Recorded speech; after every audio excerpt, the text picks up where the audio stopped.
Hello everyone and welcome back to the Cyclocross Social podcast. An ultra rare free weekend for us in December as the World Cup in Cabras today was cancelled due to extreme winds. As this was a protected weekend, there were no major cyclocross races yesterday either, which allowed us to recharge the batteries a little bit for the busiest time of the year. Between our own Christmas celebrations, we will be covering, 8 races or 10 races, something crazy like that in 2 weeks' time. But for now, Issam, we're going to discuss the cancellation of the World Cup here in Cabras, go over some other things as well. Thank you for being here. Yeah, thank you for having me. So a general layout, what we're going to be discussing today. First, the cancellation of the Cabras World Cup, a bit of the implications of that. Then we will talk about just the event in general. It was a poster event for Flanders Classics. This was their only new addition to the World Cup calendar this year, so we can talk a bit about their strategy there, some comments from the media, and then we'll end with the cyclocross program of Wout van Aert. So to start with the first Issam, Cabras, new round on the World Cup, race in Sardinia. We didn't attend, and it was luckily the right decision because it got cancelled in the end. Yesterday there was the normal pre-ride, and during the end of the pre-ride it started to rain. Overnight there was torrential downfall, and there were extreme gusts of wind up to 100 kilometers per hour. That wind didn't go away, so on the morning of the race the course was destroyed, the press room had gone up in flames, and the wind was still howling.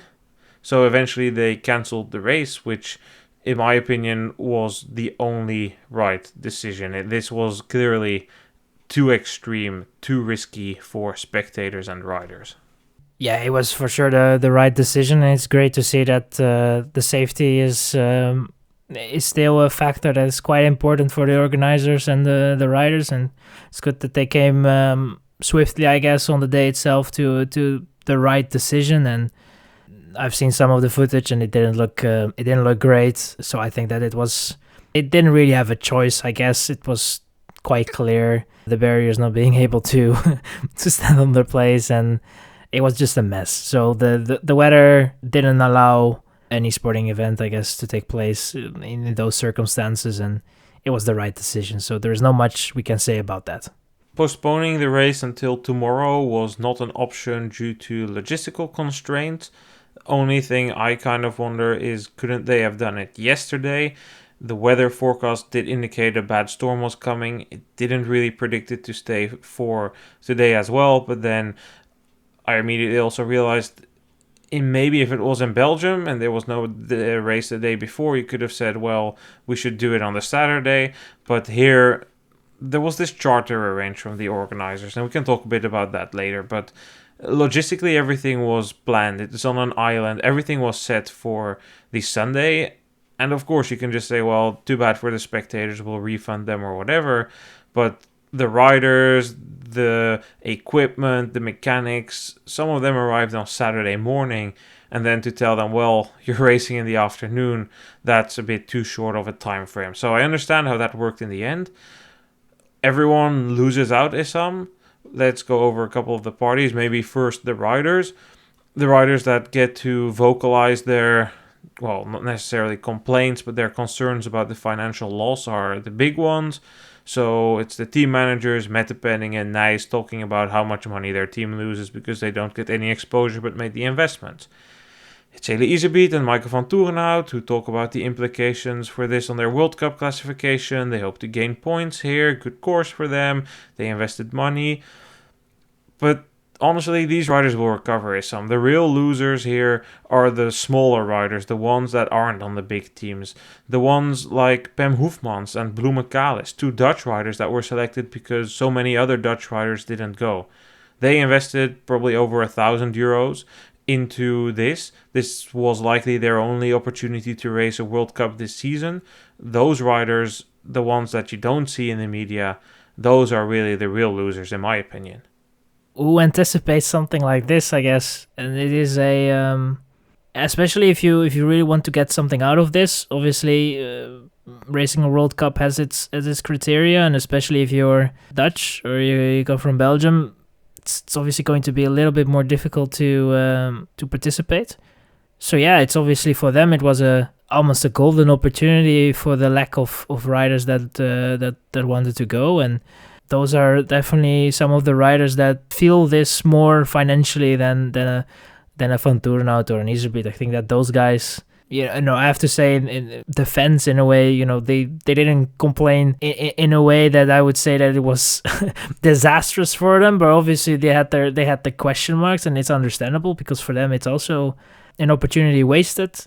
In cyclocross we don't really have procedures for this, so it's also, when something like this happens, everyone has a lot of questions. No one really knows what's procedures, what's going to happen, who is going to get what.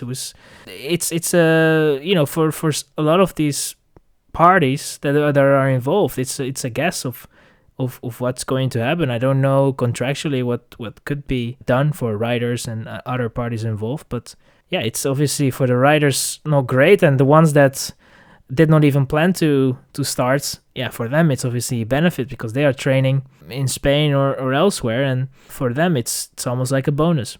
Yeah, I would argue they are the real winners of the day. They are in Spain training in the good weather, and the ones that went there, well, not only do they lose racing points and money, there's no way they're going to get that money back. The riders just take their own losses, and it happens every once in a while that a big cyclocross race is cancelled due to weather.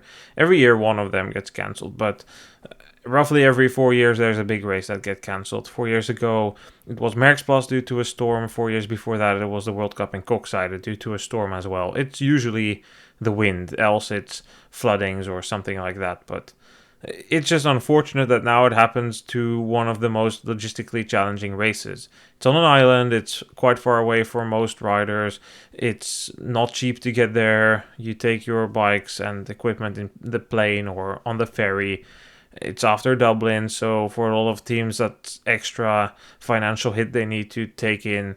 So that's just very unfortunate, but apart from the teams and riders, I would say it's even more sad for the organizers of the World Cup here, because they put together what looked like a relatively fun course. Sure, it wasn't that special, but it did look stunning, and it's not hard to look stunning. I mean, you're in front of the ocean, you have some beautiful Italian countryside behind you, do some good grading on the drone, and it looks spectacular. You could already see on the pictures that were less graded, it looked slightly more depressing because the ocean there is not as blue as it looked on those graded drone videos, but still. They invested in it, that's just a fact. They got together a budget of at least 300,000 euros, they constructed sand pits, they constructed a big sand hill, the course was built, the VIP tent was built as well, everything was there.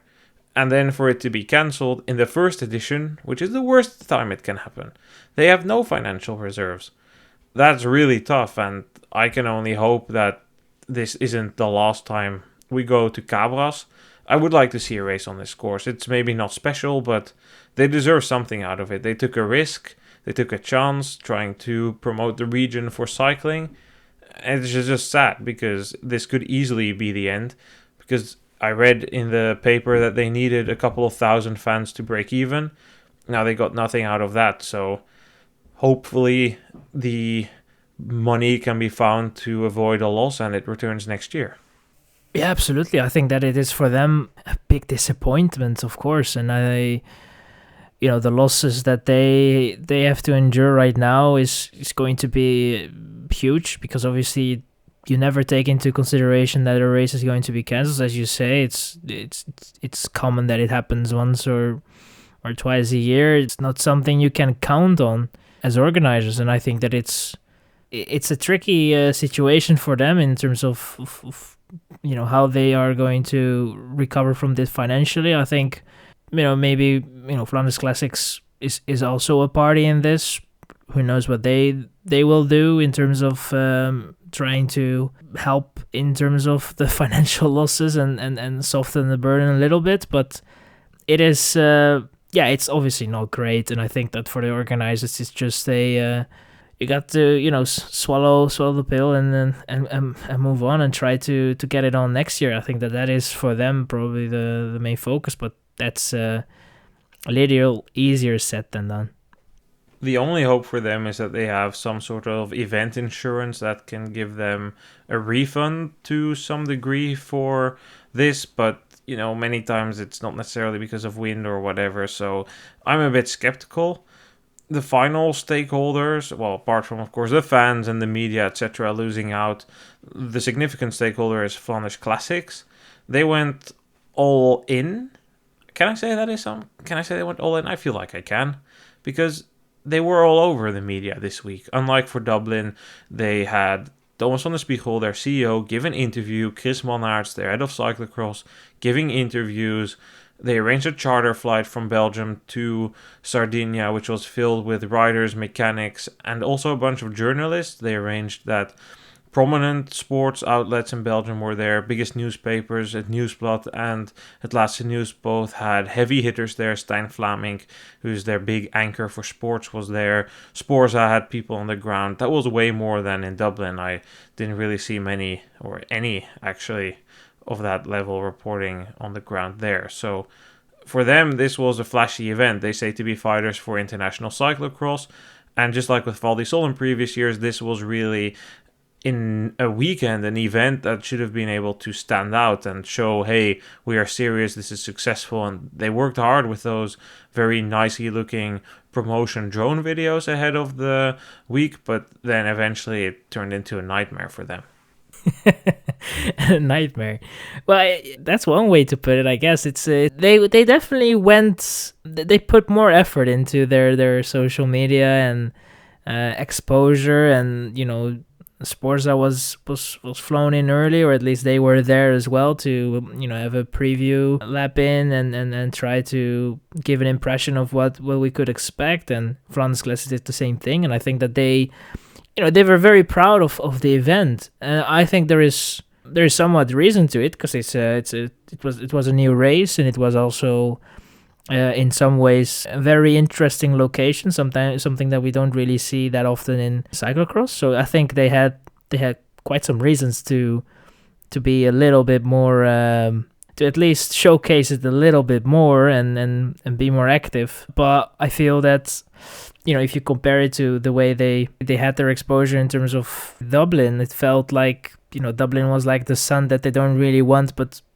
still your son in a way, and you kind of just keep it around. And with this, it was almost like it was the favorite son. They had everything planned out. The interview, as you said, with Van der Spiegel, and it was all, they had everything planned, and the exposure was there, and the media was going to give it quite some attention. And they definitely didn't hide that this was there was something that they are very proud of, and that they want to see receive that amount of attention, I guess. And I was interested in it. I was somewhat looking forward to it, and it's something new, so that's always exciting in a way. And I think that, apart from, obviously, as you said, the color grading was a bit over the top. the sea there is not blue, but overall it was it looked great, and the course was interesting. So the excitement was there. It was not only because of them, but it was nice to see. But yeah, in the end, it was very visible that they really tried to push it, but didn't go their way, I guess.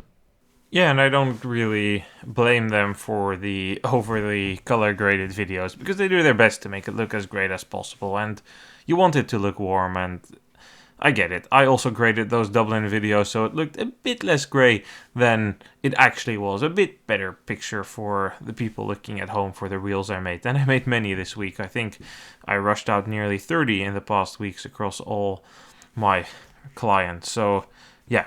Enough about the grading. I think it just is unfortunate for everyone involved, and for Flanders Classics, I mean, they'll have some financial hit from this, but for them it's mostly just the PR, and that's something I would like to talk to you a bit more about, Issam, because we've discussed the format of the World Cup quite a bit, and I don't want to make a repeated discussion. We can refer back to our World Cup discussion podcast in the week before Antwerp, or to the one we made when the calendar was released.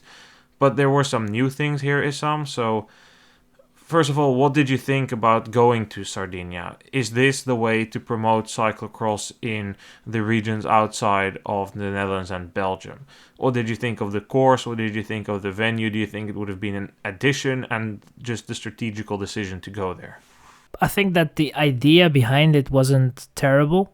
I don't think it was an addition for cyclocross, but I think that the concept of going to a place that wants to promote their tourism in a way and wants to have the exposure, I don't think that itself is a bad idea, and also something that cyclocross could make use of it. I think that it's, that of itself is not a bad thing. We gotta be honest here. I think that I don't know how many spectators they were expecting. A few thousand. Yeah, but I think in that regard it's a bit of a shame, because I think it could have made a more honest assessment of this race in terms of the addition that it brings to the sport. If it actually went ahead, and we saw the amount of spectators and we saw the course in action. But I think from what we saw, I think that this feels kind of like a 2-3 year thing, and then it just disappears and we never hear about Cabras again. And I will probably only remember it because it had 1 or 2 World Cups. I don't feel that this is something that will always be here, and I don't think that is the intention either. I'm trying to search what cyclocross needs, and if I look at the needs of cyclocross, I don't think that this is something that cyclocross needs, or the World Cup actually needs. I think that they are better off trying to find locations that have already some cyclocross heritage, or at least have the potential to become that, where the youth is very active on the bike. There is some sort of a cycling culture, even if it's road or mountain bike. I think that those places are more beneficial to go to than practically a place that I didn't know about until until I saw the World Cup calendar of this season. And I think that is, I don't see the benefit of that. And I think that, it's great for the TV, and it's maybe nice to have on a calendar, the name itself and the place. And I think that the riders will also like the experience, but it feels a bit empty. And I think that's a problem, in my opinion. Yeah, so I agree to a large extent there. So indeed, I don't think this is going to be an event that's going to stay on the calendar for years to come. Also, because I don't really believe they can position themselves as a viable alternative to the Spanish training sites. I mean, at some point, the hype from the Spanish, like Calpe area, will start to decline again. That's how it always goes. It becomes popular, many pros move there, and then they start moving away again because too many pros are there and they want to try it somewhere else, and then it's just this cycle. We've seen it with other places like Livigno, and then it became Girona, and then it will go somewhere else. That's completely fine. But to me, this is not necessarily the way to promote cyclocross, and sure, it's fine that we go here to Cabras. There are not many alternatives anyway, but I question again, what does Flanders Classic say versus what do they do? So when the World Cup got reformed this season, they said we're going to go shorter, so Van der Poel, Van Aert and Pidcock will ride a large part of the circuit. Complete failure on the men's side. On the women's side, you can make a reasonable case. Okay, Backstedt, Vars, Schreiber, Van Empel, Pietersen, they commit to a large majority of the World Cup schedule. But we also know that that's not how they think there. The real stars that sell the most tickets, the real reason behind this, what they constantly articulated, were Van der Poel, Van Aert, and sometimes they also mentioned Pidcock. Total failure there. They also said we need to be compact and the World Cup needs to be shorter, 12 races, more international, less Belgium. But we got shorter, relatively more Belgium, less international. All the Belgian races survived, the ones scrapped are the international ones. Those don't align. And that is, I think, where the problem is. I agree with your point about going to places with some sort of cycling heritage or some sort of connection to it. But then I read this in the papers, Issam. So there's an interview with Van der Spiegel. He talks about Cabras. He admits that Val di Sol didn't place a bid. He says they might be back next year. I doubt that because they're hosting the Winter Olympics in that region. The important part that he says is we want to keep innovating and search for places where cyclocross is not yet a thing. That is why we went in on the bid of Cabras. Just like Benidorm and Dublin, we hope this cross remains on the calendar, although it is not excluded that we will return to the snow of Val di Sol next year. He's the CEO of the company. Then their head of cyclocross, Chris Manhart, says this to Belgian newspaper Het Laatste Nieuws. It is not like we are proactively looking for certain places to host World Cups. We are objective for spontaneous candidatures that reach us through the application guides. That is how it went with Troyes, Flamanville and Besançon. Which of the two is true? Which of the two should be true? That's the question. What do you think? What do you think is true? I mean, I think there's truth in both, maybe. If we focus, for example, or we look at Val di Sol and Benidorm, the way they got on the calendar, I think there is definitely truth in the searching for areas that could maybe, potentially be in your calendar, but is a challenge of its own, and there is maybe not really something there, but you could maybe get something going. And I think that the story of Van der Spiegel is a bit of BS, to be honest. I think that he is trying to sell the story of Cabras is an amazing addition to the calendar, and it was really because we are looking for places where cyclocross is not really a thing, and we want to grow the sport. But I feel like it's I can't really see a lot of truth in the statement that he's making, especially if you take in the stance that they had before.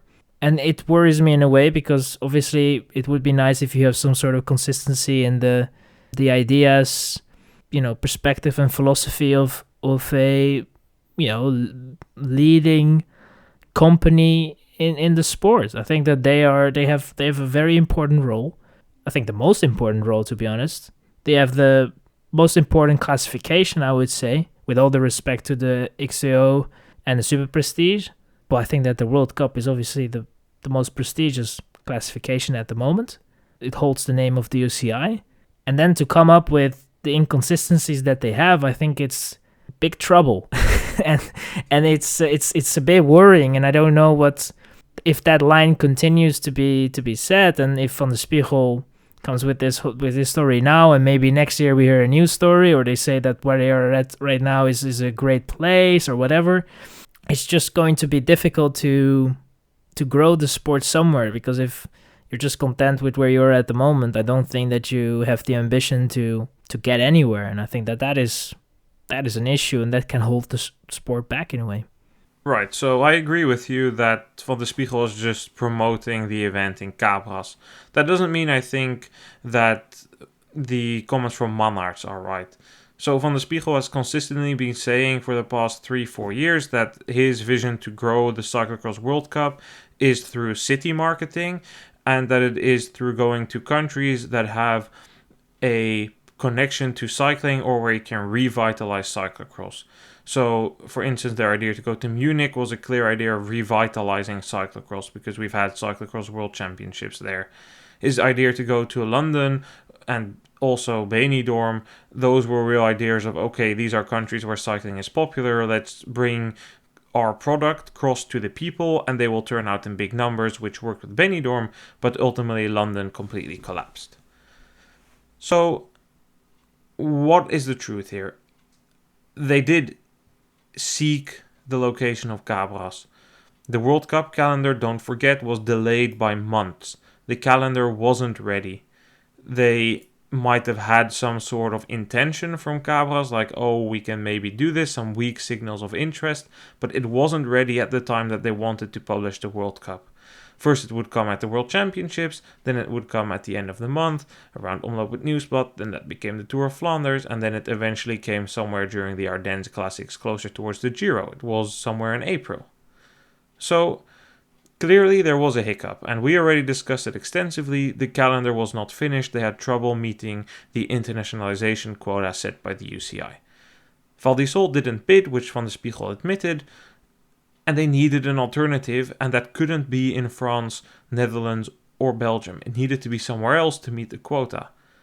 So they found Cabras in the end. I do think that they seek races, because that's what they've been telling us all along, haven't they? They were talking, we, Flanders Classics, are trying to bring cyclocross to New York, to Hong Kong, to London, to Johannesburg.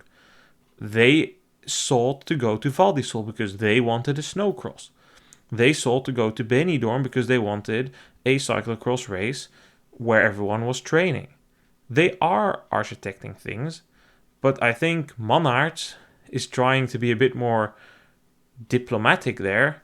We're unbiased. He's trying to create some distance so he can't be accused of bias. We just look at everything. We look at what's the best. We have some conversations with the organizers to see if everything is fine.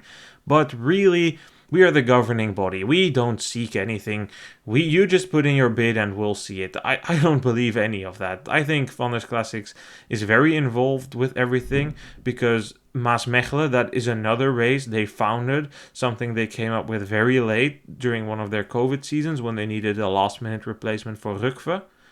They are clearly looking for venues, and they are also having trouble with that because, again, what they say and what they do don't match up. They say cross needs to shrink in Belgium. 30-35 Belgian races is not feasible for the future. We need to go to maybe 20 Belgian races. And if you look at the World Cup, there's new races in Belgium in the World Cup. Maasmechelen didn't exist before it was in the World Cup. Dendermonde is a completely new race. It was in Wachtebeke, but that was just 1 year. Then it came in the World Cup. Those are examples of where Flanders Classic says A, but does B.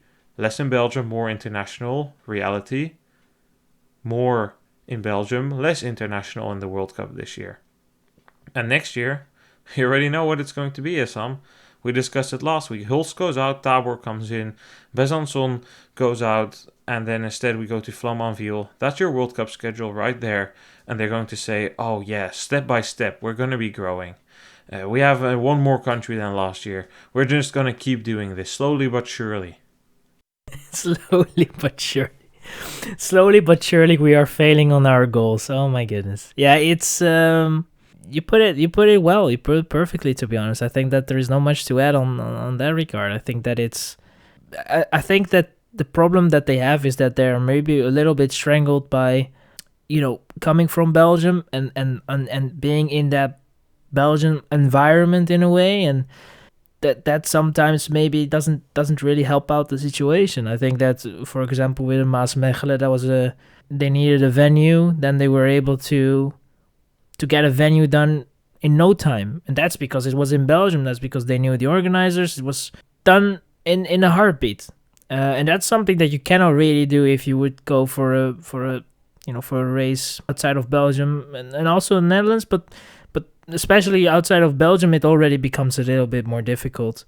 Easier than in other places, but it's still reasonably doable. But I think that, if you talk about, France and Spain, it takes a lot of time, and obviously they need to know that they are financially going to make it.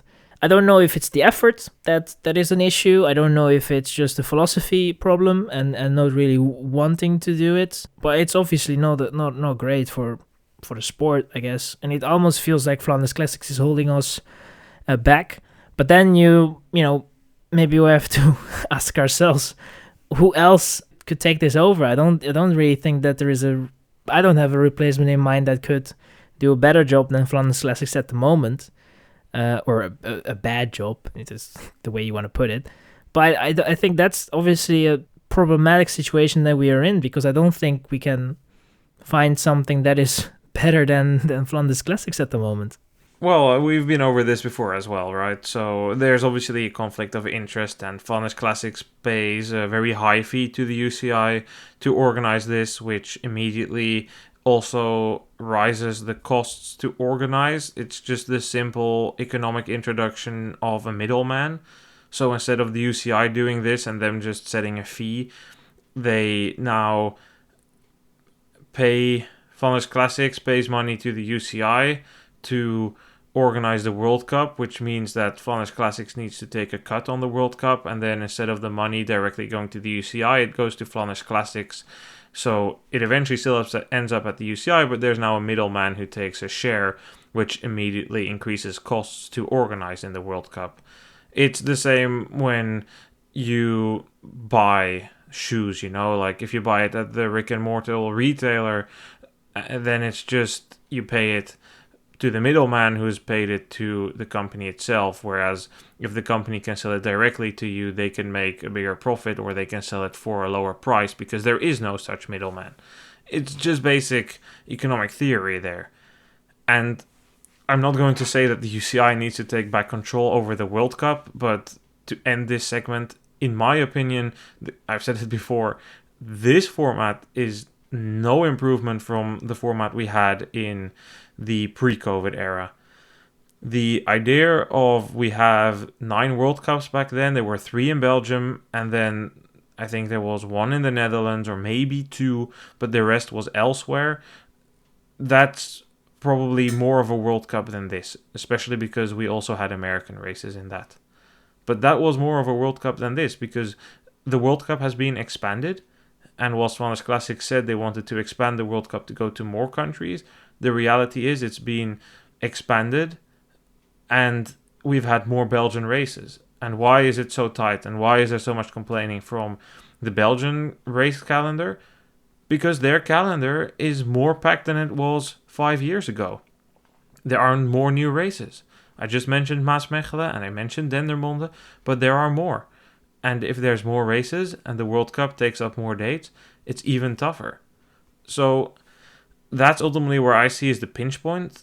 Again, I don't think we can turn our backs to Belgium and the Netherlands. They are the cornerstone. They are core regions for cyclocross. We need them. But you also need to consider to be viable as a sport, what we discussed last week, to keep more nations in there, to try and become Olympic. You need to be visible in other countries. You need to also have races there. And that doesn't mean going to Johannesburg. That doesn't mean going to Hong Kong. That's way too early for cyclocross. But you need to try and grow in Europe first. And then, my point, don't go to Cabras necessarily if you have the choice. Try and do what you did before. Try and put on a race in London. That didn't work. Try Leeds. Munich didn't work. Okay, let's try Berlin or try another big German city. Düsseldorf has a good venue, actually. They had a race there. There's another place where you can also put together a decent race in Düsseldorf.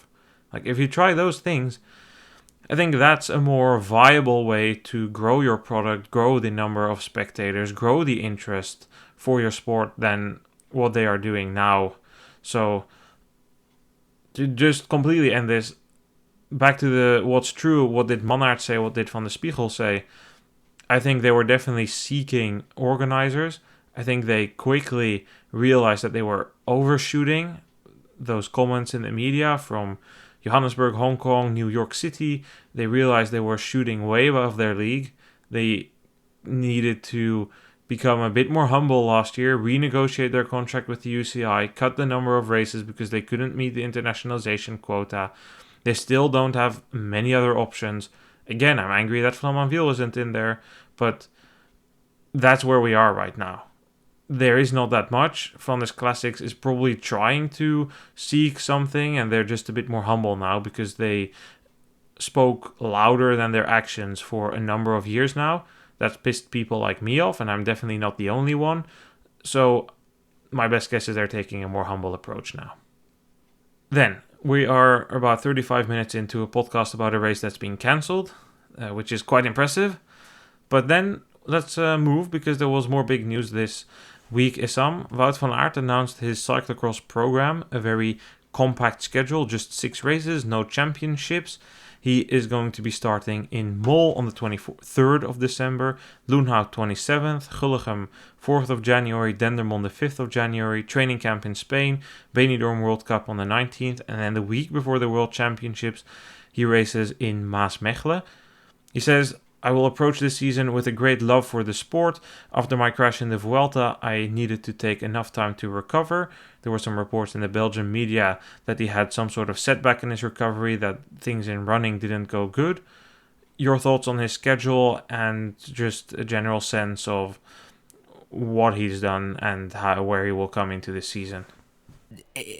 With Van Aert, it was a bit of a guess what he was going to do this winter. It could have gone the way of not racing anything. It could have gone the way of where we got now. It could have gone a bit more races, maybe the World Championships. But I think that considering the circumstances, I think that we can be, it's not a big surprise. A short program. I think that it's great to see that he, is fit enough or at least healthy enough to attend the races, to be able to race, and it's going to be nice to see him around. I don't think that we need to put that big of expectations on him, despite the fact that it's still going to be Van Aert and he's still going to be having some sort of expectations. That's the champion that he is, but. I think it's considering the circumstances, a program that could have been expected, and I think it's interesting that the choices of races that he is doing. I think that it's a lot of races in Belgium, goes to Benidorm and then rounds it up with Maasmechelen and focus completely on the road season. And I think that, to be honest, with all those races, the 6 races that he's going to do, it feels like the road season is 1000% is going to get the priority. And there's not going to be that much cross-specific training, I think. I agree. I think it's become quite clear for a couple of seasons now that the priority of the big guns is shifting away from cross even more. And for Van Aert, that's even more prominent than for Van der Poel. And whether that's his own decision or his team decision, that can be up for debate. But it's quite clear that he doesn't prioritize cross. Last year, you really saw it, right? Issam's form was really not that great in the cross season. He had a hard time often getting beaten by riders who he normally comfortably beats, like Iserbeet, Van der Haar, Nijs, those type of riders. I don't think Nijs actually beat him last year, but you get what I'm saying, right? The full-time cross riders are beating Van Aert, something that definitely in the 2022-23 season ahead of the Hoogheide World Championships wasn't a thing. So I expect more of the same this year. It doesn't hurt him at all that he gets like 18,000 euros for every race he starts. So 6 races, that's easy. 100,000 euros added to his bank account, maybe even a bit more, maybe a bit less. But that definitely doesn't hurt him or his decision to do cyclocross, right? And I don't think there's anything wrong with that either, because he is insanely popular. He brings extra people to the race. I do maybe find it a bit weird that he does race Maasmechelen the week before the World Championships. I don't really believe the idea that he will extend his season by 1 week if everything goes extraordinarily well. The only way I can really imagine it, if he does win those races and then Van der Poel has announced that he doesn't do the World Championships, that he then thinks, well, free championship not far away from home. But honestly, I doubt it. I don't think we will really get to see Van Aert there. But to his road season, you say 1,000% more important. I agree. Personally, though, I want to kind of see some sort of reaction for Van Aert. And it's probably not going to come this season, because last season was a lot of bad luck. He crashed in Dwars door Vlaanderen, missed Tour of Flanders, Roubaix. They tried this approach of not doing San Remo, everything for Flanders and Roubaix. I kind of want to see a reaction, because he's 30 now. There's not going to be that many more years of prime Wout van Aert. Some sort of reaction like, okay, I need to win as many races as possible and not let my career be determined by the Tour of Flanders and Roubaix, not by the Holy Week. Does that come maybe after he wins them, that it's like a big relief and he says, okay, I'm going to do more what I want now?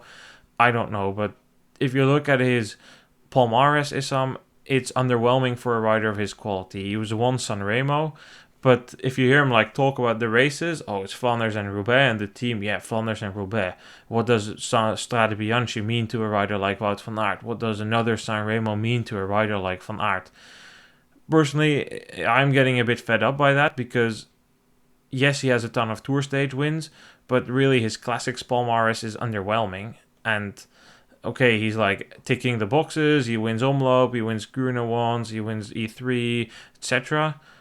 But a rider like Van Aert, like 2 wins in Sanremo or 3 wins in Strade, like those are big things for him, especially because like the thing on top is still missing. So that just some personal remarks I have. I mean, again, as I said, because of the injury, they'll probably try the same and go all in to see if it works again. But personally, I think it wouldn't hurt him to try and win some other races as well.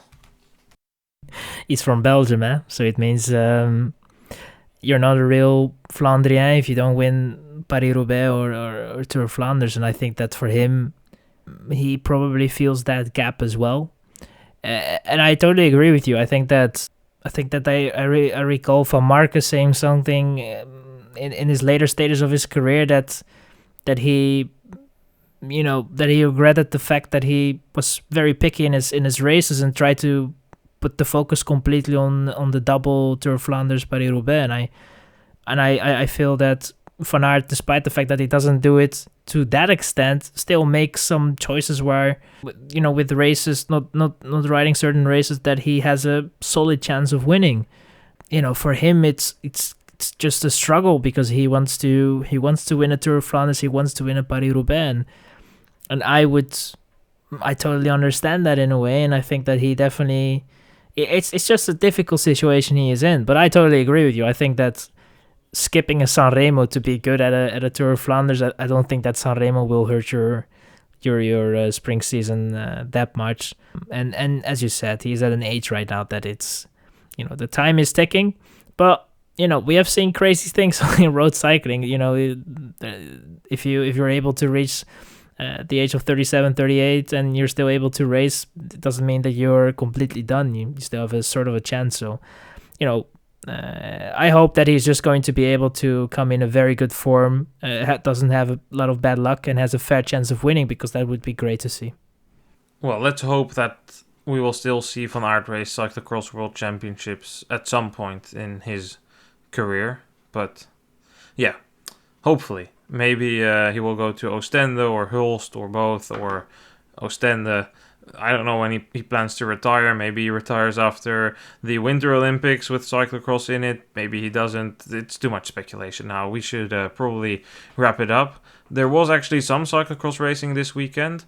Although Cabras wasn't the only race cancelled, the National Trophy in Cranfield got cancelled due to extreme winds as well. Actually, diabolical conditions everywhere, Issam, because in Igorre today, we watched some of the YouTube stream. It was more of a field run than of a cyclocross race. Laurijse took the win in the men's race and Garnier took the win in the women's race. Snow racing in the HSF Sistenkov in Unixovs in Czech Republic, with Marek Konva and Kristina Zemanova taking the win. And the only normal conditions were in Tarazona on Saturday, also in Spain, where Laurijse took the win, as did Cueto Vega. Issam, thank you so much for being here. Yeah, thank you for having me. Despite the cancellation, we still, I think, made a good episode out of this. Yeah, I would say quite decent. And we'll be back this week when we discuss the return of Puk Pieterse to cyclocross, a preview for that. And then next week it's back to business, recharge for the Christmas period, Herentals and Namur, and then we really hit the ground running.